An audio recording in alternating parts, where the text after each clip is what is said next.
فلا أقسم بمواقع النجوم وإنه لقسم لو تعلمون عظيم إنه لقرآن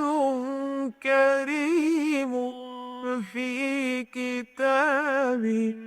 مكنون لا يمسه إلا المطهرون تنزيل من رب العالمين.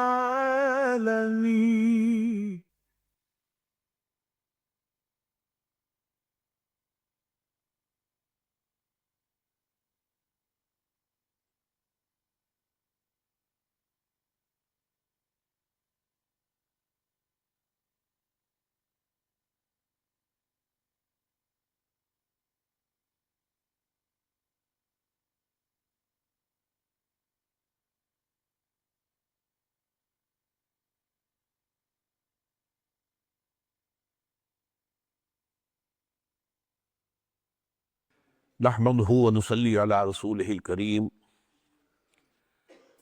اما بعد فقد قال الله تبارك وتعالى كما ورد في سورة البائدة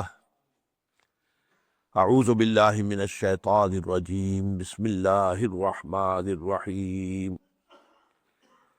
يا ايها الذين آمنوا لا تتخذوا اليهود والنصارى اولياء بعضهم اولياء بعض ومن يتولهم منكم فإنه منهم إن الله لا يهدي القوم الظالمين فترى الذين في قلوبهم مرض يسارعون فيهم يقولون نخشى أن تصيبنا دائرة فعسى الله أن يأتي بالفتح أو أمر من عنده فيصبحوا على ما أسروا في أنفسهم نادمين ويقول الذين آمنوا أهؤلاء الذين أقسموا بالله جهد أيمانهم إنهم لمعكم حبطت أعمالهم فأصبحوا خاسرين وقال عز وجل كما ورد في نفس السورة لتجدن أشد الناس عداوة للذين آمنوا اليهود والذين أشركوا ولتجدن أقربهم مودة للذين آمنوا الذين قالوا إنا نصارى ذلك بأن منهم قسيسين ورهبانا وأنهم لا يستكبرون صدق اللہ العظیم رب اشرح لي صدري ويسر لي أمري واحلل عقدة من لساني يفقهوا قولي اللهم ربنا ألهمنا رشدنا واعذنا من شرور أنفسنا اللهم أرنا الحق حقا وارزقنا اتباعه وأرنا الباطل باطلا وارزقنا اجتنابه آمین یا رب العالمین۔ سورہ مائدہ کے بارے میں یہ بات میں اس سے پہلے عرض کر چکا ہوں کہ اس کی 41ویں آیت سے لے کر 86ویں آیت تک یہ اس سورہ مبارکہ کا قلب ہے، اہم ترین حصہ ہے۔ ان میں سے جو ہم نے آیات پڑھ لی ہے ان میں جو 7واں رکوع تھا، جو 7 آیات پر مشتمل تھا، وہ بعض اعتبارات سے قرآن مجید کا اہم ترین مقام ہے۔ یہ کہ وہاں 3 مرتبہ فرمایا وَمَن لَّمْ يَحْكُم بِمَا أَنزَلَ اللَّهُ فَأُولَٰئِكَ هُمُ الْكَافِرُونَ وَمَن لَّمْ يَحْكُم بِمَا أَنزَلَ اللَّهُ فَأُولَٰئِكَ هُمُ الظَّالِمُونَ وَمَن لَّمْ يَحْكُم بِمَا أَنزَلَ اللَّهُ فَأُولَٰئِكَ هُمُ الْفَاسِقُونَ جو لوگ اللہ کی اتاری ہوئی شریعت کے مطابق فیصلے نہیں کرتے وہی تو کافر ہیں، وہی تو ظالم اور مشرک ہیں، وہی تو فاسق اور نافرمان ہیں۔ تو گویا کہ شریعت کے بارے میں، اور پھر اس میں وہ آیت بھی آئی لِكُلٍّ جَعَلْنَا مِنكُمْ شِرْعَةً وَمِنْهَاجًا، اللہ تعالیٰ نے مختلف رسولوں کے ذریعے سے اپنی مختلف شریعتیں ذرا اختلاف کے ساتھ نازل کی ہیں۔ منہاج بھی رسولوں کا ایک دوسرے سے مختلف ہمیں نظر آتا ہے۔ ہمارے لیے اصل دلیل، اصل رہنما اور ہمارے اوپر اصل حجت جو ہے وہ منہاج محمدی ہے اور شریعت محمدی علیہ صاحب الصلاۃ والسلام۔ اب یہ جو حصہ ہے جو آج پڑھنے لگے ہیں، 3 آیات اس میں سے میں نے آپ کو تلاوت کر کے سنائی ہیں، 51، 52، 53۔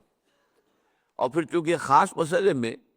جو آیت نمبر 51 میں بات آئی ہے اس سے ذرا ایک مختلف بلکہ بعض اعتبارات سے متضاد رائے آئی ہے اسی سورہ مبارکہ کی آیت نمبر 82 میں، تو اس پر بھی گفتگو ہوگی، لہذا میں نے اس کی بھی تلاوت کی ہے۔ اب آئیے پہلے ان 3 آیات کا حق ادا کریں۔ یا ایھا الذین آمنوا، اے اہل ایمان، یا اے ایمان کے دعوے دارو، لا تتخذوا الیہود والنصارى اولیاء، یہودیوں اور عیسائیوں کو اپنے دوست مت بناؤ۔ اولیاء جمع ہے ولی کی، اور ولی بہت ہی جامع لفظ ہے، دوست، مددگار، حامی، پشت پناہ، حمایتی، یہ سارے تصورات جمع کیجئے تو لفظ ولی بنتا ہے۔ لہذا ولی جو ہے اہل ایمان کا، اسی سورہ مبارکہ میں اگلے رکوع میں بات آ جائے گی کہ اہل ایمان کے ولی تو اللہ ہے، اس کا رسول ہے اور اہل ایمان ہے، بس ان کا جو دائرہ ہے یہ موالات کا، باہمی موالات کا جو تعلق ہے یہ مسلمانوں کے اندر رہے گا۔ لہذا یہاں کہا جا رہا ہے کہ یہودیوں اور عیسائیوں کے اپنے دوست مت بناؤ، پشت پناہ مت بناؤ، اپنے حمایتی مت بناؤ، اپنے مددگار مت سمجھو۔ بعضهم اولیاء بعض، وہ خود ایک دوسرے کے ولی ہیں، ان کی دوستیاں آپس میں ہیں، ان کا گٹھ جوڑ آپس میں ہے۔ وہ لوگ اصل میں جو کچھ نظر آ رہے ہیں اس سے ذرا مختلف ہے، اور وہ اندر خانے ملے ہوئے ہیں، جڑے ہوئے ہیں۔ بعضهم اولیاء بعض ومن یتولہم منکم فإنہ منہم، اور جو کوئی بھی تم میں سے مسلمانوں، ایمان کے دعوے داروں، ان کے ساتھ دوستی رکھے گا، انہیں اپنا حمایتی سمجھے گا، انہیں اپنا مددگار سمجھے گا، انہیں اپنا پشت پناہ سمجھے گا، تو اللہ کے نزدیک وہ انہی میں شمار ہوگا۔ یہودیوں سے دوستی کر رہے ہو تو تم بھی پھر یہودی ہو، عیسائیوں سے دوستی کی ہے تو پھر تم بھی عیسائیوں میں شمار کیے جاؤ گے۔ ان اللہ لا یہدی القوم الظالمین، یقیناً اللہ تعالیٰ ایسے ظالموں کو، ایسے نافرمانوں کو، ایسے حد سے گزر جانے والوں کو زبردستی ہدایت نہیں دیتا۔ لا یہدی کا ترجمہ ہمیشہ یہ ہوتا ہے جو زبردستی نہیں کرتا، اللہ ہدایت تو دیتا ہے۔ اگر ان میں سے بھی کوئی ظالم آدمی ہے لیکن ہدایت کی کوئی طلب اس کے اندر پیدا ہو جائے تو اللہ اسے ہدایت دے دے گا۔ کوئی فاسق ہے، فاجر ہے، اگر ہدایت کی طلب اس میں پیدا ہو جائے تو اللہ اسے ہدایت دے دے گا۔ لیکن یہ ظالموں کو، فاسقوں کو، ناانجاروں کو، اللہ کے باغیوں کو اللہ زبردستی ہدایت نہیں دیتا۔ اس لیے ظاہر بات ہے کہ اس پر تو پورا جو نظام ہے تخلیق کا، پھر وہی جو ہے درہم برہم ہو جائے گا۔ اللہ نے انسان کو بنایا ہے اور یہ زندگی جو ہے دنیاوی زندگی اسے امتحان کا وقفہ دیا ہے۔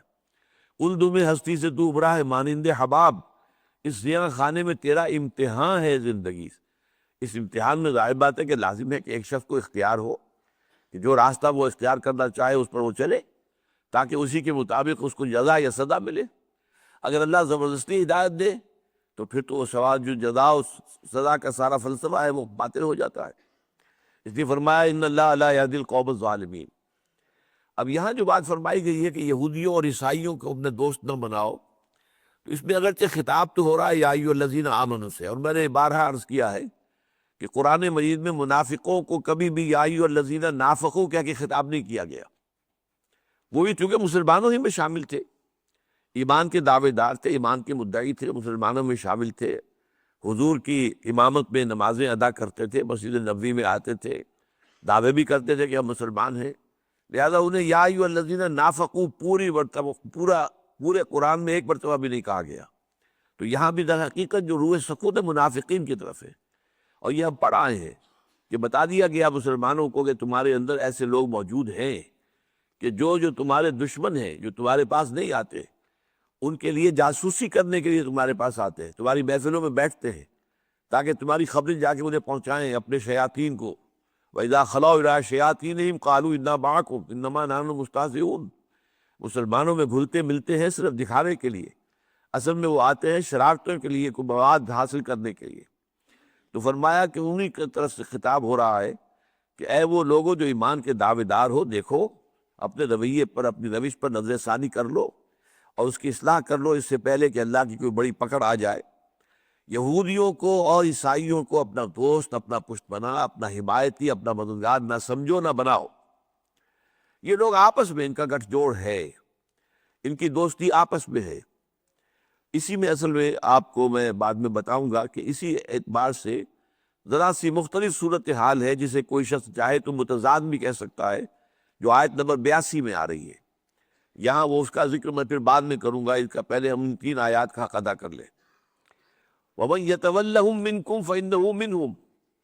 جو کوئی تم میں سے ان کے ساتھ دوستی کا، ان کے ساتھ جو ہے دلی محبت کا رشتہ استوار کرے گا تو اللہ تعالیٰ جو ہے ان کو انہی میں شمار کرے گا، پھر وہ یہودیوں میں اور عیسائیوں ہی میں شمار ہوگا۔ ان اللہ لا یہدی القوم الظالمین، اللہ تعالیٰ ایسے ظالموں کو زبردستی ہدایت نہیں دیتا۔ فَتَرَى الَّذِينَ فِي قُلُوبِهِم مَرَضٌ، تو تم دیکھتے ہو کہ وہ لوگ کہ جن کے دلوں میں مرض ہے، بیماری ہے، روگ ہے، اس سے مراد ہے نفاق۔ فی قلوبہم مرض فزادہم اللہ مرضا ولہم عذاب علیم بما کانوا یکذبون، وہ مرض جو ہے نفاق کا ہے۔ تم دیکھو گے جن کے دلوں میں مرض ہے، یسارعون فیہم، وہ بھاگ دوڑ کر کے انہی میں گھسنے کی کوشش کرتے ہیں، انہی عیسائیوں سے، یہودیوں سے اپنے تعلق روابط کو استوار کرنے کی اور مضبوط سے مضبوط کرنے کی کوشش کرتے ہیں۔ اس کی وجہ یہ تھی کہ اصل میں تو نہ وہ ان کے ساتھ تھے نہ ان کے ساتھ تھے، ان کا سارا معاملہ تھا اپنے مفادات سے۔ اب انہیں یہ اندازہ جو ہے نہیں ہو رہا تھا کہ یہ جو جنگ چل رہی ہے، اہل ایمان ایک طرف ہیں اور مشرکین عرب دوسری طرف ہیں، اس کا کیا نتیجہ نکلے گا؟ ہو سکتا ہے کہ مسلمانوں کو فائنلی جا کر شکست ہو جائے اور کفار عرب جو ہے، مشرکین عرب، ان کو فتح حاصل ہو جائے۔ تو ان کے ساتھ ہمیں اپنے کچھ نہ کچھ گڈ آفیسز برقرار رکھنے چاہیے، تاکہ اس وقت جو ہے پھر ان سے کہہ سکیں کہ دیکھیے ہم بھی آپ کے ساتھ تھے، ہم آپ کی مدد کرتے رہے، ہم آپ کو ان کی خبریں پہنچاتے رہے، ہم آپ کے لیے جاسوسی کرتے رہے، تو ہم تو آپ کے جو ہے بڑے فرما بردار رہے ہیں اور بڑے متعاون ہم نے آپ کے ساتھ کیا ہے۔ اور یہ بھی ہو سکتا ہے کہ مسلمانوں کو اللہ تعالیٰ فتح دے دے، فائنل وکٹری جو ہے اہل ایمان کی ہو جائے۔ تو اہل ایمان سے بھی اپنا تعلق بالکل منقطع نہیں کرنا ہے، ان کے اندر بھی جڑ کر رہنا ہے، ان سے بھی کہنا ہے کہ ہم تم ہی میں سے ہیں۔ تو اصل بات کیا تھی؟ یہ جو ہم اس سے پہلے پڑھا ہے، لا الہ ہؤلاء ولا الہ ہؤلاء، سورہ نساء میں، یہ منافق نہ ان کی طرف ہوتے ہیں نہ ان کی طرف ہوتے ہیں، ان کا سارا معاملہ جو ہے، ان کا قبلہ اور کعبہ جو ہے، وہ اپنے مفادات ہے، وہ اپنے مفادات کو دیکھتے ہیں، اور اس کی تحفظ کے لیے ان کا یہ طرز عمل ہے کہ وہ ادھر بھی اپنے کچھ نہ کچھ چاہتے ہیں، گڈ آفیسز برقرار رہیں، کچھ ان کے ساتھ بھی تعلق رہے، کچھ ان کے ساتھ بھی دوستی رہے، کوئی الیک سلیک رہے، اور ان کے ساتھ بھی تعلق رہے، ان کے ساتھ بھی دوستی رہے، ان کے ساتھ بھی کوئی نہ کوئی معاملات چلتے رہے۔ تو فرمایا فَتَرَى الَّذِينَ فِي قُلُوبِهِم مَرَضٌ يُسَارِعُونَ فِيهِم،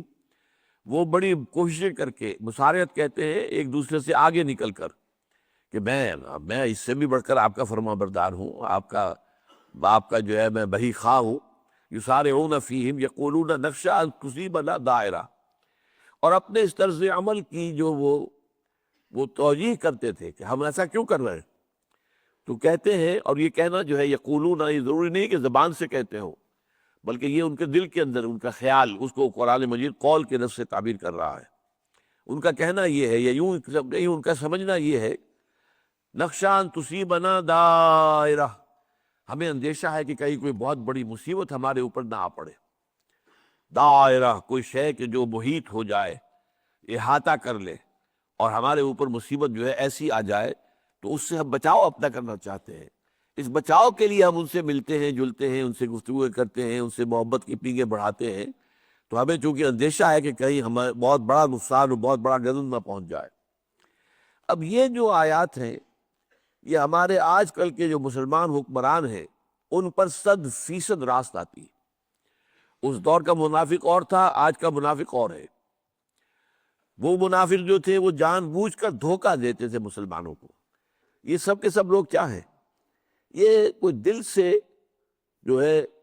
یہ نہیں ہے کہ مسلمان نہ ہوں، مسلمان تو ان کو وہ ہیں، کہتے ہیں مسلمان ہیں اور غلط نہیں کہتے، لیکن حقیقت ایمان سے محروم ہے۔ لہذا ان کا معاملہ بھی یہ ہے۔ اب جو معاملہ ہم نے کیا تھا طالبان کے ساتھ، امریکہ کی مدد کر کے، وہ گویا کہ اس تین آیات کا سب سے بڑا، بہت نمایاں اور کھلا اطلاق اس مسئلے پر ہوتا ہے کہ ہم نے مسلمانوں کی ایک حکومت قائم ہوئی افغانستان میں، 80-85-90% رقبے پر اس کا قبضہ ہو گیا، اور ہر طرف امن و ایمان کی کیفیت پیدا ہو گئی، کچھ اسلامی احکام بھی نافذ کیے جانے لگے، اور اس کے ثمرات و برکات بھی ظاہر ہونے لگے۔ اس کے بعد جو ہے باطل نے زبردست حملہ کیا، اور ہمیں ایک دھمکی دی اور ہمیں ایک دھمکی کے اندر ہی دھمکی میں بیٹھ گیا کہ نباب نبر تھا، دھمکی ہی میں مر گیا، تو یہ صورت ہماری ہو گئی۔ اور ہم نے ایسا جو ہے یو ٹرن لیا ہے۔ پھر آپ کو معلوم ہے کہ اگرچہ طالبان کی حکومت کو ہم نے اسپانسر کیا، ہم نے مدد دی، سپورٹ کی بے نظیر بھٹو کی حکومت کے دور میں، اور یہ بابر صاحب جو پیپلز پارٹی کے بڑے لیڈر ہیں سرحد سے، وہ اس وقت جو تھے ان کے ذریعے سے مدد ہو رہی تھی، اور اس کے بعد بھی وہ مدد جاری رہی ہے۔ لیکن یہ کہ مشرف صاحب نے ایک ہی دھمکی میں وہ سارا معاملہ جو ہے تلپٹ کر کے رکھ دیا، اور وہ جو بعد میں کہا بھی کہ ہمیں اندیشہ یہ تھا، کیونکہ دھمکی یہ دے دی گئی تھی کہ تمہیں پتھر کے دور تک پہنچا دیں گے، پھر دوبارہ یہ ساری ترقی وغیرہ جو تمہیں نظر آ رہی ہے بمباریاں کر کے سارا ستیہ ناش کر دیں گے، تمہارا بجلی کا نظام، تمہارا پانی کا نظام، تمہارے یہ سارے مواصلاتی نظام جو ہے ہم بمبارڈ کر کے ان کو ختم کر دیں گے، پھر تم پتھر کے اور جو وہ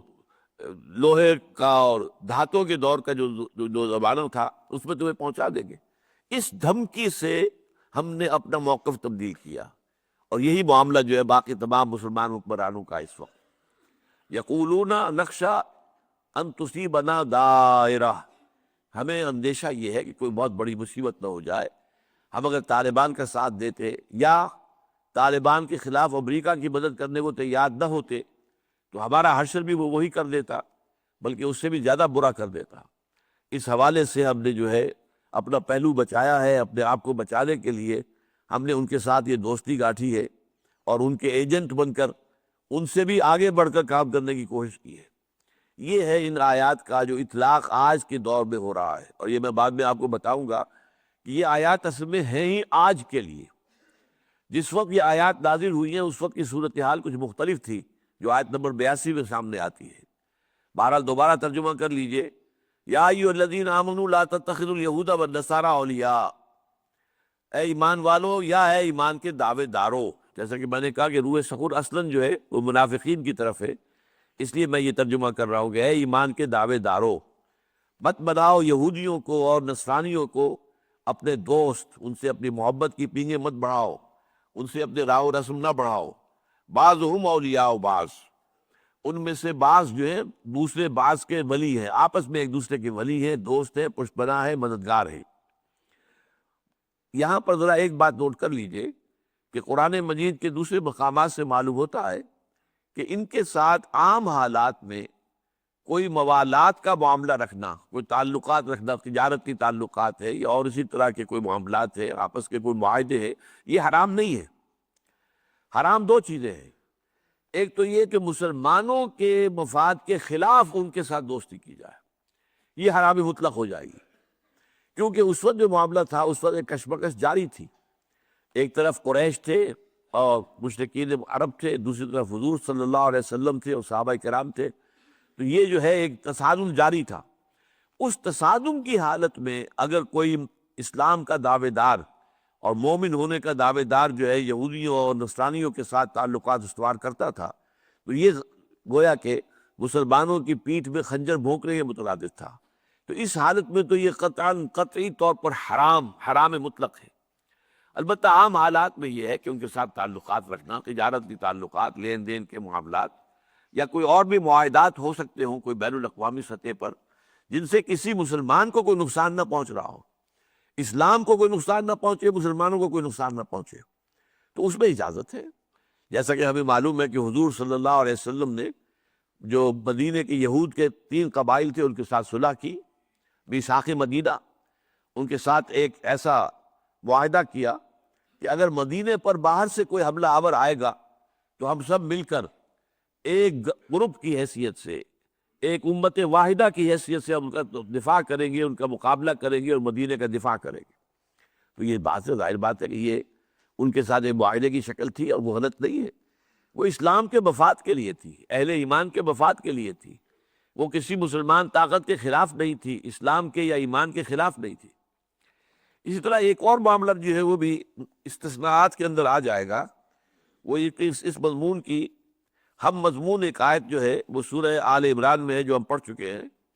لا يتخذ المؤمنون الكافرین اولیاء من دون المؤمنین وَمَن يَفْعَلْ ذَلِكَ فَلَيْسَ مِنَ اللَّهِ فِي شَيْءٍ إِلَّا أَن تَتَّقُوا مِنْهُمْ تُقَاةً وَيُحَذِّرُكُمُ اللَّهُ نَفْسَهُ وَإِلَى اللَّهِ الْمَصِيرُ۔ اہل ایمان کو نہیں چاہیے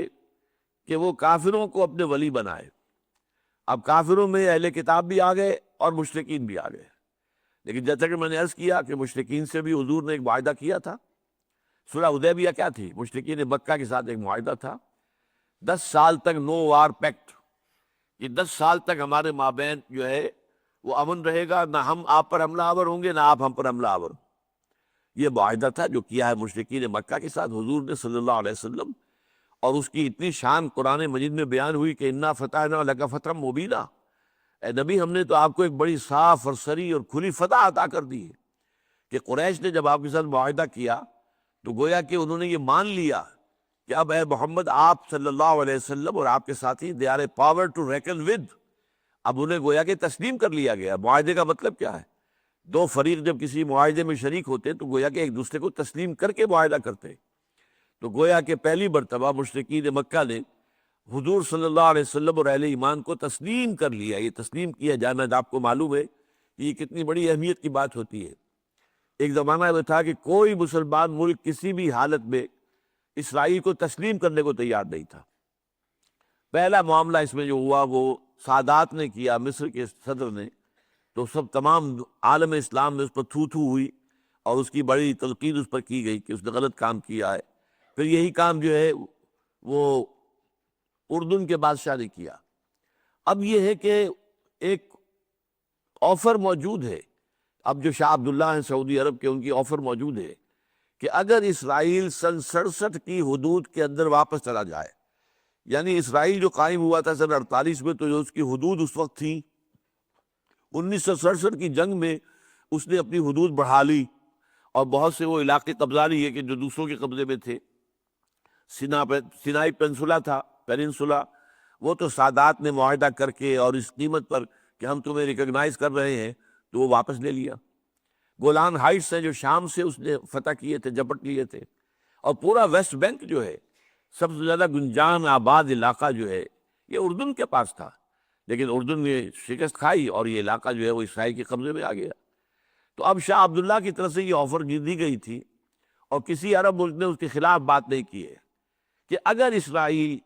یہ تمام علاقے چھوڑ کر جو اس نے 1967 کی جنگ میں ہتھیائے تھے، اگر وہ واپس اپنی انہی حدود کے اندر چلا جائے کہ جو حدود 1948 میں اس کی تاسیس کے وقت قائم کی گئی تھی، تو ہم سب اسے تسلیم کر لیں گے۔ لیکن یہ معاملہ یہ ہے کہ آج بھی آپ کو معلوم ہے کہ حماس جو ہے وہ تسلیم کرنے کو تیار نہیں ہے، اور اسرائیل کے ساتھ ان کی گفتگو شنی جب ہوتی ہے تو سب سے پہلی بات جو کہتے ہیں اسرائیلی وہ یہ کہ پہلے ہمیں تسلیم کرو، پھر تمہارے ساتھ کوئی معاملہ ہوگا۔ بہرحال میں نے عرضیہ کر رہا تھا کہ یہ تسلیم کرنا بہت بڑی بات ہوتی ہے۔ تو در حقیقت صلح حدیبیہ میں مشرکین عرب نے جو گویا کہ بے تاج بادشاہ تھے، مشرکین مکہ جو ہیں وہ عرب کے بے تاج بادشاہ تھے، انہوں نے گویا کہ حضور صلی اللہ علیہ وسلم اور اہل ایمان کی قوت کو تسلیم کر لیا۔ تو اس اعتبار سے یہ نہیں ہے کہ کسی بھی حالت میں کوئی معاہدہ اہل کتاب سے یا کفار سے نہیں ہو سکتا۔ اہل کتاب سے حضور نے کیا، مدینہ کے جو یہودی تھے ان کے ساتھ میثاق مدینہ کے نام سے مشہور ہے، اور مشرکین مکہ کے ساتھ کیا جو صلح حدیبیہ کے نام سے مشہور ہے۔ لیکن یہ ہے کہ یہ کسی مسلمان طاقت کے خلاف، کسی مسلمان قوم کے خلاف، کسی مسلمان گروہ کے خلاف یا اسلام کے خلاف یہ اتحاد نہیں ہونا چاہیے۔ یہ جو معاملہ ہوا افغانستان میں وہ اس دوسری کیٹیگری کا تھا۔ وہاں ایک مسلمانوں کی حکومت تھی، مسلمان قوم آباد تھی، ان کی ایک حکومت تھی، اور حکومت بھی ایسی تھی کہ اس کا رٹ جو ہے وہ چل رہا تھا تقریباً پورے ملک میں، 80 85 90% علاقہ ان کے زیر نگیں تھا، اور ہر پورے علاقے کے اندر امن و امان قائم تھا، حکومت پوری طریقے سے قائم تھی، ویریلی ان دی سیڈل۔ تو اس حالت میں اس پر حملہ کر کے اور اس کو تتر بتر کیا گیا طالبان کو، تو یہ یقیناً ایسی بات تھی کہ اس حالت میں تو کوئی صاحب ایمان تصور ہی نہیں کر سکتا کہ وہ ان کے خلاف کسی طاقت کی اور کسی قوت کی مدد کرے، خواہ وہ طاقت کتنی بھی بڑی نظر آتی ہے۔ اس لیے کہ سب سے بڑی طاقت تو اللہ کی ہے، بندہ مومن کا تعلق اللہ کے ساتھ ہوتا ہے، چاہے سول سپریم پاور آن ارتھ اس وقت امریکہ ہے، لیکن یہ کہ حقیقت میں جو civil supreme power of the universe ہے وہ تو اللہ تعالیٰ ہے۔ جیسے کہتے ہیں فوق کل ذی علم علیم، تو ہر طاقتور کے اوپر ایک طاقتور موجود ہے، اور تمام طاقتوروں کے اوپر سب سے بڑا طاقتور اللہ ہے۔ اس حوالے سے البتہ ایک اور تیسری شکل ہو سکتی ہے۔ میں نے عرض کیا کہ ایک شکل یہ ہے کہ نہ تو کوئی مسلمان کے خلاف کوئی معاملہ ہو رہا ہو اور نہ ہی اسلام کے خلاف، تو کوئی معاہدہ جو ہے کرنا، آپس کے تعلقات جو ہیں ان کو استوار کرنا، وہ کوئی غلط بات نہیں ہے۔ اور ایک یہ ہے کہ کسی مسلمان قوت جو ہے اس کے خلاف معاملہ ہو رہا ہو، تب قطعاً اس کی اجازت نہیں ہے کہ کوئی معاہدہ کیا جائے اور مسلمانوں کے خلاف کسی مشرکین یا یہودیوں یا عیسائیوں کی مدد کی جائے۔ ایک تیسری شکل یہ ہے کہ مسلمان کہیں پر کمزور ہو اور انہیں حکومت کا یا جو بھی آس پاس کی طاقتور قوتیں ہیں ان کا اندیشہ ہو، اور یہ محسوس کرتے ہو کہ ہم ان کا مقابلہ کرنے کی پوزیشن میں نہیں ہے، تو ان سے ظاہری طور پر ایک ظاہری دوستی کا تعلق استوار کر لیں۔ یہ ہے وہ جو سورہ آل عمران کی آیت میں آیا ہے، لا يتخذ المؤمنون الکافرین لا يتخذ المؤمنون الکافرین اولیاء من دون المؤمنین۔ اہل ایمان کافروں میں سے کسی کو اپنا مولی نہ بنائے، اپنے پشت پناہ، ساتھی، مددگار، محبت کرنے والا نہ بنائے، اہل ایمان کو چھوڑ کر یا اہل ایمان کے خلاف۔ وَمَن يَفْعَلْ ذَلِكَ فَلَيْسَ مِنَ اللَّهِ فِي شَيْءٍ، اور جو کوئی یہ حرکت کرے گا تو پھر اس کا اللہ کے ساتھ کوئی تعلق نہیں۔ آج جو ہم نے آیت پڑھی اس میں یہ ہے کہ وَمَن يَتَوَلَّهُ مِنكُمْ فَإِنَّهُ مِنْهُمْ، جو کوئی بھی تم میں سے ان کے ساتھ دوستی اور دلی محبت کا تعلق استوار کرے گا، پھر اللہ کی نگاہوں میں وہ انہی میں شمار ہوگا، وہ بھی یہودیوں میں اور عیسائیوں میں شمار ہوگا۔ وَمَن يَفْعَلْ ذَلِكَ فَلَيْسَ مِنَ اللَّهِ فِي شَيْءٍ إِلَّا أَن تَتَّقُوا مِنْهُمْ تُقَاةً، ہاں اگر تم ان سے بچنے کے لیے، کسی کے شر سے بچنے کے لیے بھی بسا اوقات جو ہے وہ انسان اس کی کوئی تھوڑی سی ظاہری طور پر کوئی اس کا کوئی عزت کر دیتا ہے، کوئی مدارات جس کو کہتے ہیں اردو زبان میں مدارات، تو بعض وقت کو ظاہری مدارات کی حد تک، لیکن یہ کہ اس کو بھی پھر جب آگے کھینچ لیا جائے ربڑ کی طرح، تو پھر یہ اہل تشیع کا تقیہ بن جاتا ہے کہ دل میں تو آپ سمجھتے ہیں ان کے خیال کے مطابق، نعوذ باللہ من ذالک، قطعاً یہ بات صحیح نہیں ہے کہ حضرت علی یہ سمجھتے ہو کہ حضرت ابو بکر صدیق کی خلافت جو ہے وہ غاصبانہ ہے اور غلط ہے اور باطل ہے اور ظالم ہے، اور پھر بھی تعاون کر رہے ہو، اور حضرت عمر کی خلافت جو ہے غلط ہے اور باطل ہے اور پھر بھی تعاون کر رہے ہو، اور تعاون بھی اس درجے کا کہ حضرت عمر فرماتے ہیں لولا علی لہلک عمر، اگر علی نہ ہوتے تو عمر تو ہلاک ہو جاتا رضی اللہ تعالی عنہما۔ اس کی وجہ کیا تھی؟ آپ کو معلوم ہے حضرت عمر کے زمانے میں اس تیزی کے ساتھ جو ہے دارالاسلام کی حدود بڑھی ہے، اتنے بڑا علاقہ آ گیا ہے کہ اس کا انتظام کرنا کوئی آسان کام نہیں تھا۔ یہ حضرت علی تھے رضی اللہ تعالیٰ عنہ جنہوں نے وہ سارا انتظامی معاملہ سنبھالا ہے۔ یعنی یوں سمجھیے کہ آج کی اصطلاح میں ہم کہہ سکتے ہیں کہ ہوم منسٹر یا یہ کہ چیف سیکریٹری جو تھے اس حکومت کے خلافت راشدہ میں حضرت عمر کے دوران، وہ در حقیقت حضرت علی تھے۔ سارے دیوان انہوں نے مرتب کیے ہیں، سارے رجسٹر انہوں نے مرتب کیے ہیں، آبادی جو ہے اس کا سینسس کیا ہے، سارا معاملہ کیا حضرت علی نے رضی اللہ تعالیٰ عنہ۔ تو حضرت عمر فرماتے ہیں کہ لولا علی لہلک عمر، اگر علی نہ ہوتے اور ان کا یہ تعاون نہ ہوتا میرے ساتھ تو میں تو ہلاک ہو جاتا، یہ ساری ذمہ داری میں کیسے سنبھالتا۔ تو یہ ایک بالکل دوسری بات ہے کہ یہ سمجھا جائے کہ یہ سارا تقیہ میں ہو رہا تھا، قطعاً نہیں، معاذ اللہ ثم معاذ اللہ ثم معاذ اللہ۔ البتہ یہ کہ کسی وقت عارضی طور پر مجبوری میں، جیسے کہ آپ کو معلوم ہے کہ مجبوری میں جان بچانے کے لیے کلمہ کفر بھی کہا جا سکتا ہے، قرآن مجید میں صحیح اجازت دی گئی ہے، لیکن یہ کہ دل کے اندر جو ہے کوئی کیفیت نہ آئے کفر کی، زبان سے کوئی کلمہ کفر کہہ کے اپنی جان بچا لی جائے تو اجازت ہے، اگرچہ رخصت ہے، یہ عزیمت نہیں ہے، لیکن رخصت جو ہے وہ بھی جائز تو ہوتی ہے نا۔ آپ کے علم میں ہے کہ یہ 3 افراد کا خاندان جو تھا، حضرت سمیہ رضی اللہ تعالی عنہ اور ان کے شوہر یاسر رضی اللہ تعالی عنہ اور ان دونوں کے بیٹے حضرت عمار ابن یاسر، ان تینوں پر شدید ترین تشدد کیا، ٹارچر انتہائی درجے کا، جس کا کہ آپ تصور بھی نہیں کر سکتے، اور آخر میں تنگ آ کر کہا کہ ایک دفعہ تم کہہ دو کہ ہاں ان بتوں میں بھی کچھ حقیقت ہے، یہ بھی ہیں، کسی درجے میں ہم مانتے ہیں، میں تمہیں چھوڑ دوں گا۔ لیکن حضرت یاسر، حضرت سمیہ دونوں نے یہ کلمہ کفر زبان سے نکالنے سے انکار کر دیا، جان دے دی، اس نے ہلاک کر دیا۔ لیکن حضرت عمار ابن یاسر نوجوان تھے، بس ان سے جھیلا نہیں گیا، انہوں نے کلمہ کفر کہہ کر جان بچا لی۔ پھر اس کے اوپر اتنی پشیمانی طاری ہوئی کہ انہوں نے اپنے آپ کو ایک ستون سے باندھ لیا اور کہا کہ اب یہاں سے تو حضور خود آ کر اگر مجھے کھولیں گے تو میں کھلوں گا ورنہ میں یہیں پر جان دے دوں گا۔ اتنا صدمہ ہوا انہیں کہ میں نے یہ کیا کیا، کیا کر بیٹھا میں، ایسی شدید پشیمانی۔ حضور تشریف لائے، آپ نے اپنے ہاتھ سے کھولا کہ ٹھیک ہے عمار، یہ بھی اس کی بھی اجازت ہے، جو کچھ تمہارے والدین نے کیا ہے وہ تو بہت اونچا مقام حاصل کر لیا انہوں نے، بہت بلند عظیمت کا مقام، لیکن یہ کہ رخصت یہ موجود ہے کہ دل میں کوئی بات نہ ہو، لیکن یہ کہ زبان سے صرف کلمہ کفر کہہ کے جان بچا لی جائے تو اس کی اجازت ہے۔ تو اس معنی میں الا ان تتقوا منهم تقاہ ویحذرکم اللہ نفسہ، اب اس میں پتہ کی بات کیا کہی،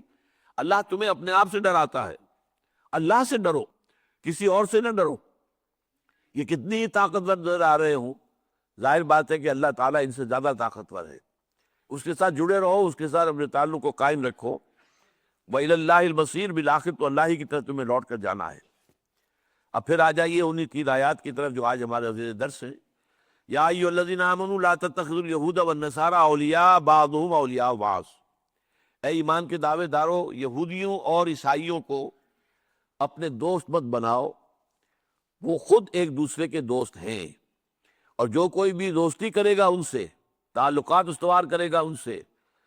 فَإِنَّهُ مِنْهُمْ، وہ انہی میں شمار ہوگا۔ ان اللہ لا یہدی القوم الظالمین، اللہ تعالیٰ ظالموں کو زبردستی ہدایت نہیں دیتا۔ فَتَرَى الَّذِينَ فِي قُلُوبِهِم مَّرَضٌ يُسَارِعُونَ فِيهِمْ يَقُولُونَ نَخْشَىٰ أَن تُصِيبَنَا دَائِرَةٌ، تو تم دیکھتے ہو کہ جن لوگوں کے دلوں میں مرض ہے، روگ ہے، یا تو نفاق ہے، یا ایمان اگر ہے تو اتنا کمزور ہے کہ وہ انہیں کسی اچھے طرز عمل پر آمادہ نہیں کر سکتا، صبر اور مصابرت کی تلقین نہیں کرتا، تو وہ انہی کے اندر گھسے جا رہے ہیں اور گھسے جا رہے ہیں، وہ ٹھوکریں مار رہے ہیں۔ آپ نے دیکھا کتنی مرتبہ کتنا کچھ کیا ہے ہماری حکومت نے طالبان کے خلاف، خاص طور پر القاعدہ کے، وہ بیچارے مسلمان جو اس زمانے میں جبکہ روسیوں کے خلاف جنگ جاری تھی اور پوری دنیا میں غلغلہ بلند ہو گیا تھا کہ جہاد فی سبیل اللہ ہو رہا ہے، جہاد فی سبیل اللہ ہو رہا ہے، جہاد فی سبیل اللہ ہو رہا ہے، تو وہاں سے لوگ چل کر آئے ہیں، کوئی الجزائر سے چلا آ رہا ہے، کوئی لیبیا سے چلا آ رہا ہے، کوئی سعودی عرب سے چلا آ رہا ہے، عرب ممالک کے لوگ آئے، اور پاکستان سے بھی بہت سے لوگ گئے، بہت سے گئے۔ تو یہ لوگ اب جب وہ چلا گیا روس، اب اس کے بعد جو آپس کی خانہ جنگی شروع ہوئی، اب یہ بیچارے نہ ادھر کے رہے نہ ادھر کے رہے، انہیں معلوم تھا کہ اگر اپنے ملکوں کو واپس جائیں گے تو وہاں تو ایجنٹ بیٹھے ہوئے امریکہ کے، وہ ہمیں فوراً پکڑ کر اور جیل میں ٹھونس دیں گے، لہذا وہ یہاں رہنے پر مجبور تھے۔ وہ منتظر رہے کہ کوئی شکل بہتری کی نکل آئے، اور اللہ نے پیدا کر دی، وہ طالبان اٹھ کھڑے ہوئے، اور طالبان کو اللہ تعالیٰ نے فتح عطا کی اور بہت آسانی کے ساتھ ان کے لیے راستہ ہموار کر دیا۔ تب ان کے لیے دوبارہ پھر ایک موقع ہو گیا کہ طالبان کے خلاف جو کام کر رہے تھے شمالی اتحاد والے، پھر ان کے خلاف جنگ ہوئی، انہوں نے حصہ لیا۔ اب اس کے بعد جب وہ معاملہ ختم ہو گیا، اب امریکہ صاحب آ گئے، اور ان کے بعد اب بیچارے یہ کہاں جائیں، یہ کوئی پاکستان میں آ کے پناہ لی ہے، کچھ جو قبائلی علاقے کے اندر آ کر پناہ لی ہے، لیکن یہ کہ ایک ایک کو پکڑ کر جس طریقے سے پیش کیا گیا ہے اور وہ گوانٹانامو بے میں ان کو پہنچایا گیا ہے، یا انہیں قتل کیا گیا ہے، ان کو اوپر جو ہے ملٹری ایکشن کیا گیا ہے، یہ سارا کام کیا ہے؟ یسارعون فیہم، ہم ان کے لیے کوشش کر رہے ہیں، امریکہ سے بڑھ کر حمایتی بن گئے، اور ان کا حال یہ کہ ہم جو بھی کچھ کر لیں وہ کہتے do more do more do more, اور کرو اور کرو اور کرو، اور تہس نہس کر دو ان طالبان کو، اور جو بھی ان کے ہمدرد ہیں قبائلی علاقے میں ان کو برباد کر دو۔ باجوڑ میں ابھی جو بمباری ہوئی ہے وہ یقیناً امریکہ نے کی ہے، ہماری حکومت نے اس کی ذمہ داری خود لے لی تاکہ امریکہ کو بری کر دیں، لیکن یہ کہ اصل میں تو صاف ظاہر ہے اگر پاکستان کو کارروائی کرنی ہوتی تو وہ لینڈ فورسز بھیجتا، وہ علاقے میں جاتا، وہ اس کا اپنا ملک تھا، اس کی فورسز کو روکنے والا وہاں کوئی نہیں تھا، جو علاقہ تھا اس کا محاصرہ کر لیتے، وہاں پر پوری طرح چھان بین کرتے، ایک ایک گھر کی تلاشی لے لیتے، سارا کام کر سکتے تھے۔ پھر اگر کہیں وہاں پکڑے جاتے کچھ لوگ تو انہیں چاہے برطانیہ امریکہ کے حوالے کرتے یا خود ان پر مقدمہ چلاتے، لیکن یہ جو ہوا ہے وہ تو یقیناً کیا امریکہ نے، لیکن اس کا الزام خود ہم نے لے لیا تاکہ امریکہ پر بات نہ آئے، حرف نہ آئے۔ تو یہ حال ہے ہمارا، اور جیسا کہ میں نے عرض کیا کہ معلوم ہوتا ہے کہ یہ 2 آیات جو ہیں یہ تو خالص آج کے اس دور کے اوپر منطبق ہونے کے لیے نازل کی گئی ہیں۔ فَتَرَى الَّذِينَ فِي قُلُوبِهِم مَّرَضٌ يُسَارِعُونَ فِيهِمْ يَقُولُونَ نَخْشَىٰ أَن تُصِيبَنَا دَائِرَةٌ فَعَسَى اللَّهُ أَن يَأْتِيَ بِالْفَتْحِ أَوْ أَمْرٍ مِّنْ عِندِهِ، تو ہو سکتا ہے، بلکہ عسا یہاں معنی دے رہا ہے یقیناً ایسا ہوگا کہ اللہ تعالیٰ اہل ایمان کو آخر میں فتح عطا کر دے گا، یا اور کوئی ایسی نشانی ظاہر کر دے گا اپنی طرف سے کہ پھر انہیں ندامت کا سامنا رہے گا، علی ما اصروا فی انفسہم نادمین، جو کچھ انہوں نے اپنے دلوں میں چھپایا ہوا تھا، نفاق اور خوف جو تھا کفار کا، وہ اس کو اللہ تعالیٰ ظاہر کر دے گا، اس پر پھر یہ نادم ہو جائیں گے۔ حقیقت جب کھل جائے گی تو معلوم ہوا کہ اب ہم تو نہ ادھر کے رہے نہ ادھر کے رہے، ندامت کے سوا کوئی چارہ کار نہیں رہے گا۔ وَيَقُولُ الَّذِينَ آمَنُوا أَهَٰؤُلَاءِ الَّذِينَ أَقْسَمُوا بِاللَّهِ جَهْدَ أَيْمَانِهِمْ إِنَّهُمْ لَمَعَكُمْ، اور اس وقت اہل ایمان کہیں گے اچھا یہ ہیں وہ لوگ، یہ تو بڑے دیندار بھی بنے پھرتے تھے، یہ نماز بھی مسجد میں پڑھتے تھے، بڑے خشوع و خضوع کے ساتھ پڑھتے تھے دکھاوے کے لیے، یہ ہیں وہ لوگ جو اپنے امکان بھر قسمیں کھا کھا کر کہا کرتے تھے کہ ہم تمہارے ہی میں سے ہیں، ہم تم ہی میں سے ہیں، جَهْدَ أَيْمَانِهِمْ إِنَّهُمْ لَمَعَكُمْ حَبِطَتْ أَعْمَالُهُمْ فَأَصْبَحُوا خَاسِرِينَ۔ ان کے سارے اعمال، وہ جو نمازیں پڑھتے تھے مسجد نبوی میں آ کر حضور کی امامت میں، اور بھی جو کچھ کام وہ کرتے ہوں گے، دل پر جبر کر کے جو انفاق کرتے ہوں گے اللہ کے راستے میں، جو زکوٰۃ ادا کرتے ہوں گے مجبوراً، ان سب کے عمل جو ہیں وہ سارے کے سارے عمل حبط ہو جائیں گے، ضائع ہو جائیں گے، ان کا کوئی اجر و ثواب انہیں نہیں ملے گا، اور وہ فَأَصْبَحُوا خَاسِرِينَ، اور وہ خسارے والے ہو کر رہیں گے۔ اب آئیے جو آیت میں نے آیت نمبر 82 پڑھی تھی، اس میں ایک نقشہ ذرا مختلف سامنے آ رہا ہے۔ لَتَجِدَنَّ أَشَدَّ النَّاسِ عَدَاوَةً لِلَّذِينَ آمَنُوا الْيَهُودَ وَالَّذِينَ أَشْرَكُوا، تم لازماً دیکھو گے کہ اہل ایمان کے ساتھ عداوت میں، دشمنی میں، بغض میں سب سے زیادہ شدید ہے دو، یہود اور جو مشرکین ہیں، مشرکین مکہ، مشرکین عرب اور یہودی، یہ تو ہے مسلمانوں کے شدید مخالف، دشمنی میں سب سے زیادہ سخت۔ وَلَتَجِدَنَّ أَقْرَبَهُم مَّوَدَّةً لِّلَّذِينَ آمَنُوا الَّذِينَ قَالُوا إِنَّا نَصَارَىٰ، اور تم دیکھو گے کہ قریب ترین جو ہے دوستی میں، مودت میں، محبت میں اہل ایمان سے، وہ ہیں جو کہتے ہیں کہ ہم نصارہ ہیں۔ اب یہاں پر بات نظر آ رہی ہے ذرا مختلف ہے کہ یہود کا طرز عمل کچھ اور تھا اور نصارہ کا کچھ اور تھا، اور واقعہ یہ ہے کہ جب قرآن نازل ہوا ہے اس وقت یہ صورتحال تھی جو اس آیت کے اندر سامنے آئی ہے۔ حضور کی پوری جو حیات طیبہ ہے اس میں نصرانیوں کے ساتھ، عیسائیوں کے ساتھ کوئی تصادم نہیں ہوا، بلکہ یہ کہ بعض اعتبارات سے نصرانیوں نے مدد کی ہے۔ حضرت نجاشی کے دربار میں مسلمان چلے گئے ہیں، وہاں اس نے پناہ دی ہے، اور اگرچہ قریش کا وفد گیا ہے، اور بڑا جو سمجھیے ایک ہائی لیول ایک وفد گیا ہے، اور اس میں عمرو بن العاص جو بعد میں ایمان لے آئے رضی اللہ تعالی عنہ، وہ صدر تھے اس کے، وہ اس کے سربراہ تھے اس وفد کے، اور انہوں نے یہ مطالبہ کیا یہ کچھ بھگوڑے ہیں، یہ جو آ گئے ہیں مہاجر بن کر یہاں پر آپ کے یہاں آ کر پناہ گزین ہو گئے، یہ ہمارے بھگوڑے ہیں، ان کو ہمارے حوالے کر دیجیے۔ اس اللہ کے بندے نے کس طریقے سے، آپ کے سارا واقعہ آپ نے سنا ہوگا، پڑھا ہوگا، کہ پہلے تو وہ کچھ آمادہ ہو گیا تھا، لیکن پھر حضرت جعفر طیار رضی اللہ تعالیٰ عنہ نے کھڑے ہو کر وہاں پر تقریر کی اور سورہ مریم کی آیات پڑھ کر سنائی، جس میں حضرت عیسیٰ اور حضرت مریم کا ذکر ہے کہ حضرت مریم، حضرت عیسیٰ کی اصل حیثیت کیا ہے۔ آپ کو معلوم ہے کہ عیسائی تو انہیں خدا کا بیٹا کہہ رہے تھے، تو عمرو بن العاص نے یہی کہا اس وقت، دیکھیے یہ لوگ جو ہیں وہ آپ جن کو خدا کا بیٹا کہتے ہیں، یہ کہتے ہیں نہیں وہ عام انسان تھا، وہ خدا کا بیٹا نہیں تھا۔ تو وہ چاہتا تھا کہ کسی طریقے سے یہ غضب بھڑکے اس کا، اور غصے میں آ کر یہ مسلمانوں کو یا تو خود تہہ تیغ کر دے یا ہمارے حوالے کر دے کہ پھر ہم ان کے ساتھ جو چاہے کریں۔ لیکن جب سورہ مریم کی آیات اس نے سنی ہے تو یہ بھی روایت میں آواز میں آتا ہے اس کی آنکھوں سے آنسو آئے ہیں، اور اس نے زمین سے ایک تنکا اٹھایا اور کہا کہ جو کچھ ان آیات میں عیسیٰ کے بارے میں کہا گیا ہے، عیسیٰ اس سے تنکا بھر بھی زیادہ نہیں تھے، یہ حقیقت ہے جو بیان ہوئی ہے۔ اور پھر اس نے کہا کہ اے مسلمانوں تم یہاں رہو، آرام سے رہو، تمہارے لیے یہ امن ہے، سکون ہے، اور کہہ دیا عمرو بن العاص سے کہ تم اگر کوہ احد جتنا سونا بھی پیش کرو گے تو ان کے لیے فدیہ کے طور پر دو گے کہ ہم چھوڑ دیں کہ تمہیں دے دیں واپس، تب بھی نہیں دو گے۔ تو یہ صورتحال ہے کہ یہ طرز عمل تھا۔ پھر جب آپ کو معلوم ہے کہ ساری جنگیں جو ہوئی ہیں اور سارے تصادم جو ہوا ہے وہ یہودیوں کے ساتھ ہوا ہے، یہودی بنو قریظہ کے، بنو قینقاع کے، بنو نذیر کے، جو مدینے کے اندر تھے، وقتاً فوقتاً انہوں نے اس معاہدے کی خلاف ورزی کی جو حضور نے مدینے آتے ہی ان سے کر لیا تھا، اور اس کی سزا ان کو دی گئی۔ پھر آپ کو معلوم ہے کہ خیبر پر حضور نے حملہ کیا، جنگ ہوئی، اور پورا علاقہ حضور نے فتح کیا ہے صلی اللہ علیہ وسلم۔ حالانکہ عرب کے جنوب میں نجران میں عیسائی آباد تھے، حضور نے ادھر کوئی حملہ نہیں کیا، اس لیے کہ ان کی طرف سے کوئی مخالفانہ اور معاندانہ کارروائی کبھی ہوئی نہیں۔ پھر اس کے بعد اسی کے ساتھ ہم دیکھتے ہیں کہ جب صلح حدیبیہ کے بعد حضور نے دعوتی خطوط بھیجے ہیں تو ہرقل جو ہے شہنشاہ روم، وہ آمادہ ہو گیا تھا ایمان لانے کے لیے، چنانچہ اس نے ابو سفیان رضی اللہ تعالیٰ عنہ کو بلایا۔ وہ آئے ہوئے تھے ایک قافلہ لے کر اسی علاقے میں، یروشلم میں ہی، تو وہاں پر اس نے بلایا انہیں اور پوچھے، کچھ سوالات ایسے کیے جن کے جوابات سے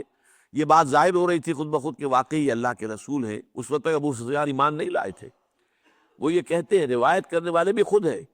کہ کئی مرتبہ میرے دل میں آیا کہ میں جھوٹ بول دوں، کوئی غلط بات کہہ دوں محمد کے بارے میں صلی اللہ علیہ وسلم، لیکن پھر میں نے سوچا کہ میرے ساتھ جو اور عرب ہیں میرے ساتھ آئے ہوئے ہیں وفد کے اندر، وہ کیا کہیں گے کہ عرب کا اتنا بڑا سردار ہو کر، قریش کا اتنا بڑا سردار ہو کر جھوٹ بول رہا ہے۔ لہذا میں نے جھوٹ نہیں بولا، صحیح صحیح بات بلا کم و کاش بیان کی، اور یہ تیار ہو گیا تھا ہرقلیس جو ہے ہرقل کہ وہ ایمان لے آئے، لیکن وہ چاہتا یہ تھا کہ تقریباً 300 برس پہلے یا پونے 300 برس پہلے جو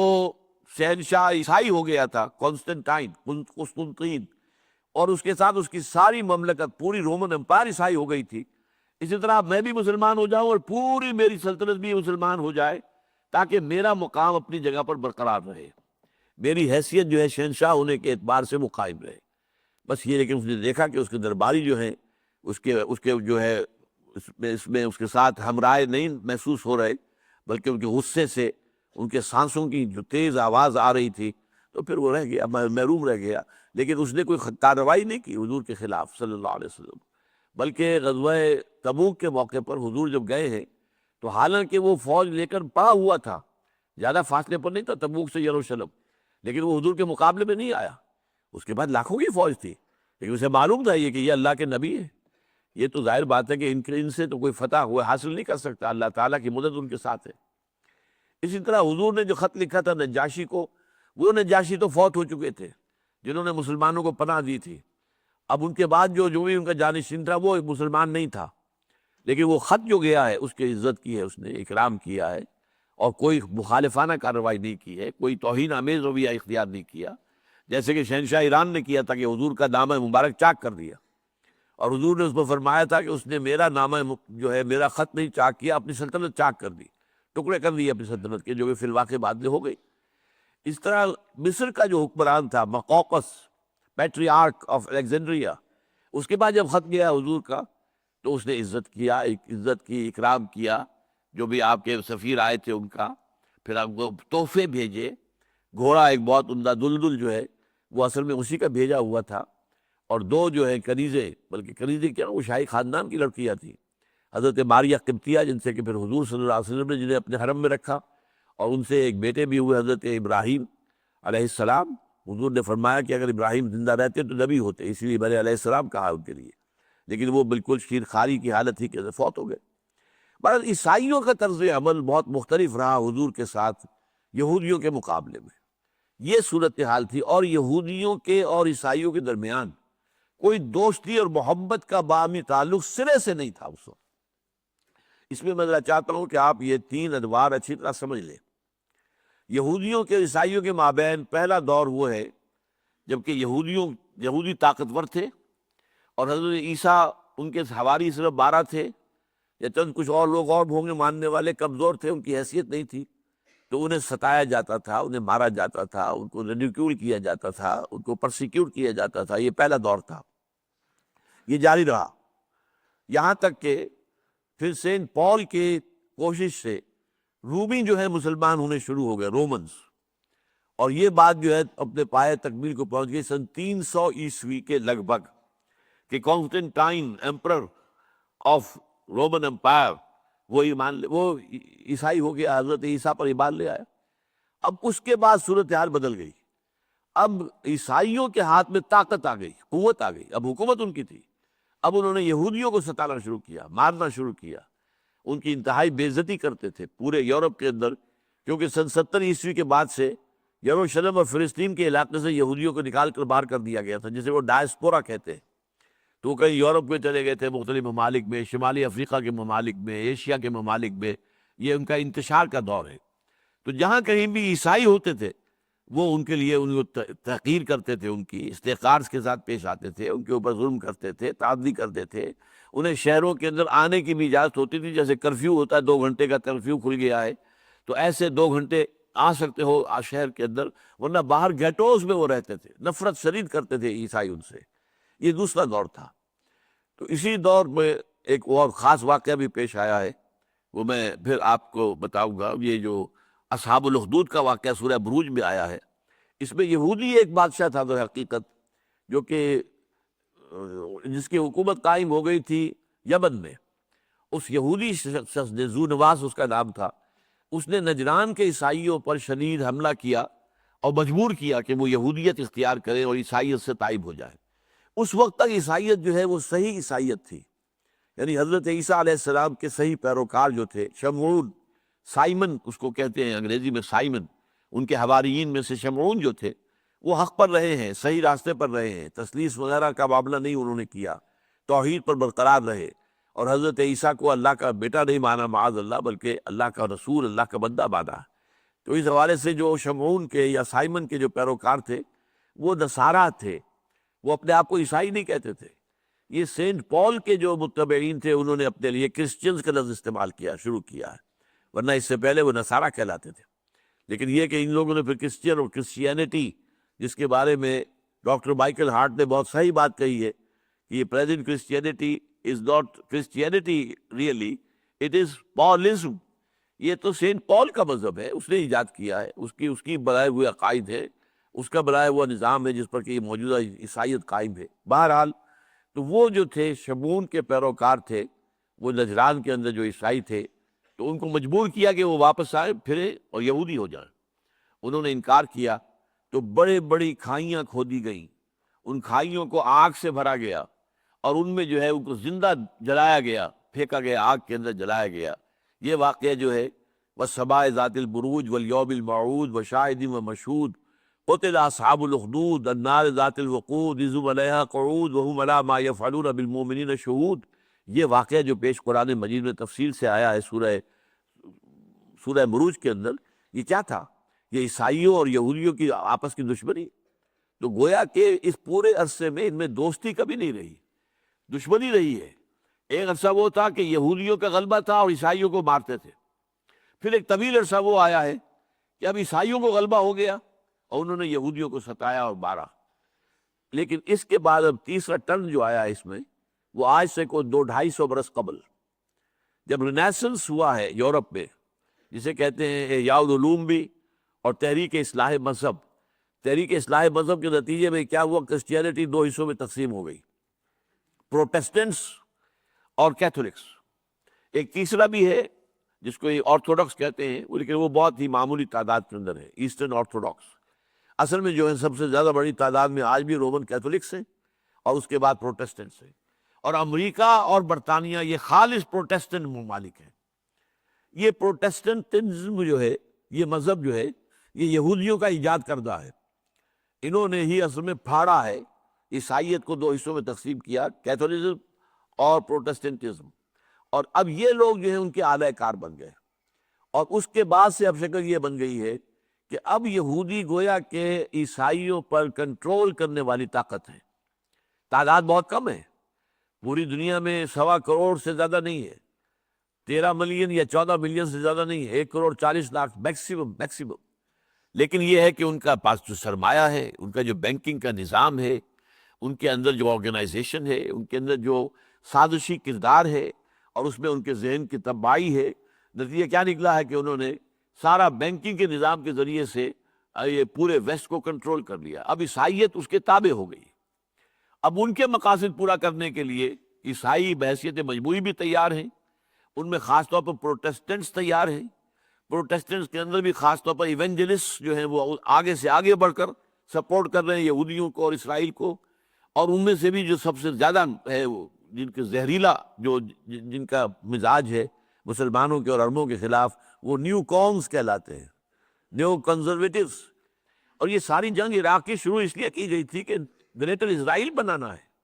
اور یہ عراق کو حوالے کرنا ہے اسرائیل کے۔ شاید آپ کو یاد ہو کہ شیرون نے پتہ نہیں ابھی تک مرا ہے کہ نہیں مرا ہے، ابھی تک شاید وہ بے ہوشی پڑا ہوا ہے، لیکن شرون نے کہہ دیا تھا عراق جب فتح ہو گیا ہے اور صدام کو شکست ہو گئی ہے تو اس نے کہہ دیا تھا کہ very soon Iraq will be in our hands, Iraq تو ہمارے ہاتھ میں ہوگا، ہماری حکومت قائم ہوگی عراق کے اندر۔ تو یہ نقشہ یہ تھا، بہانے جو بنائے گئے کہ ویپنز آف ماس ڈسٹرکشن کے بہانے، القاعدہ سے تعلق کے بہانے، ایٹم بم بنانے کا کوئی سلسلہ، ایک ذرہ برابر بھی اس میں صداقت ثابت نہیں ہوئی۔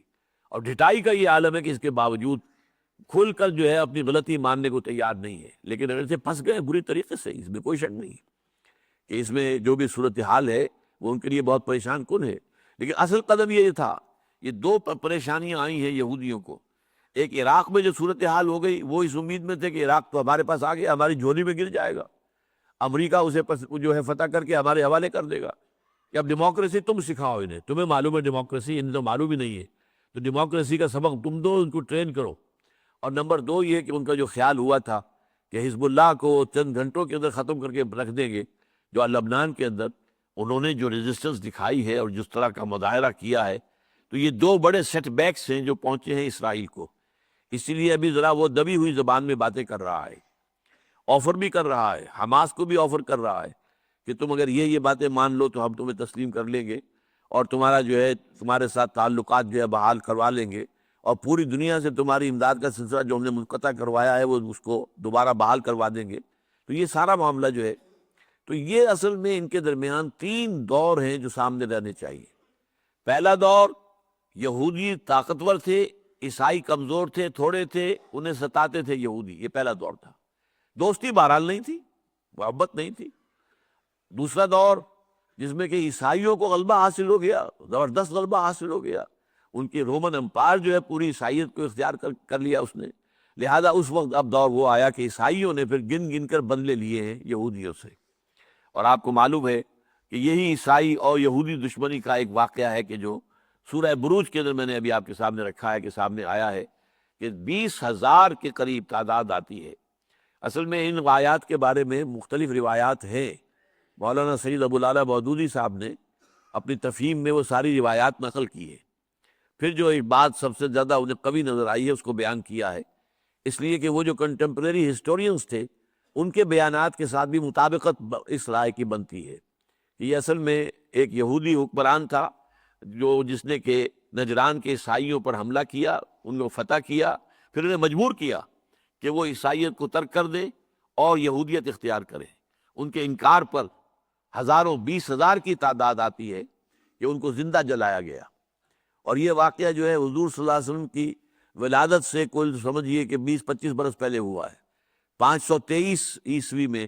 یہ واقعہ پیش آیا ہے اصحاب الاخدود کا۔ اور لیکن اس کے بعد پھر یہ ان لوگوں نے، عیسائیوں نے پھر دہائی دی، ایمپرر جو تھا روم کا، اس کے دربار میں جا کر دہائی دی کہ یہ ہمارے ساتھ یہ سلوک ہوا ہے۔ حبشہ میں عیسائیوں کی حکومت تھی، وہاں جا کر فریاد کی، پھر وہ حبشہ کے بادشاہ نے پھر فوجیں بھیجی ہیں اور انہوں نے حملہ کر کے ذو نواس کی حکومت ختم کی، اور وہاں پہ عیسائیوں کی حکومت قائم ہو گئی جو حضور کے دور تک قائم تھی۔ اور آپ کو معلوم ہے کہ جس سال حضور کی ولادت ہوئی ہے وہ ابرہہ تھا، وہی یمن کا وہ حبشی جو ہے وہ حکمران جو آیا تھا ہاتھی لے کر اور بڑی فوج لے کر خانہ کعبہ کو گرانے کے لیے، منہدم کرنے کے لیے۔ تو وَرَأَيْتَ الَّذِي، وہ جو آپ نے پڑھا، أَلَمْ تَرَ كَيْفَ فَعَلَ رَبُّكَ بِأَصْحَابِ الْفِيلِ أَلَمْ يَجْعَلْ كَيْدَهُمْ فِي تَضْلِيلٍ وَأَرْسَلَ عَلَيْهِمْ طَيْرًا أَبَابِيلَ، یہ واقعہ ان کا ہے کہ جو سامنے آتا ہے۔ بہرحال تیسرا دور میں نے آپ کے سامنے رکھ دیا ہے، یہ رینائسنس کے بعد جو یورپ میں بیداری ہوئی ہے، اس میں بھی اس کی بھی لمبی پس منظر ہے، اس کا تاریخ ہے، وہ میں اب تفصیل میں نہیں جا سکتا۔ تو اس کے اندر یہ ہے کہ رفتہ رفتہ یہودیوں نے عیسائیوں کو گویا کہ فتح کر لیا ہے۔ اب یہودیوں کے ہاتھ میں کھلونا ہے عیسائی، دی سول سپریم پاور آن ارتھ جو ہے وہ اس کی جو ہے ہاتھ میں، اس کی جو ہے ساری پالیسیاں جو ہے وہ ساری کی ساری کنٹرول ہوتی ہیں یہودی، نیو کونز خاص طور پر، اور جو یہودیوں اور یہودی ہے۔ تو اس حوالے سے یہ بات جو ہے کہ یہ بعضهم اولیاء بعض، یہ اب ہوئی ہے۔ اسی لیے میں نے کہا تھا کہ یہ جو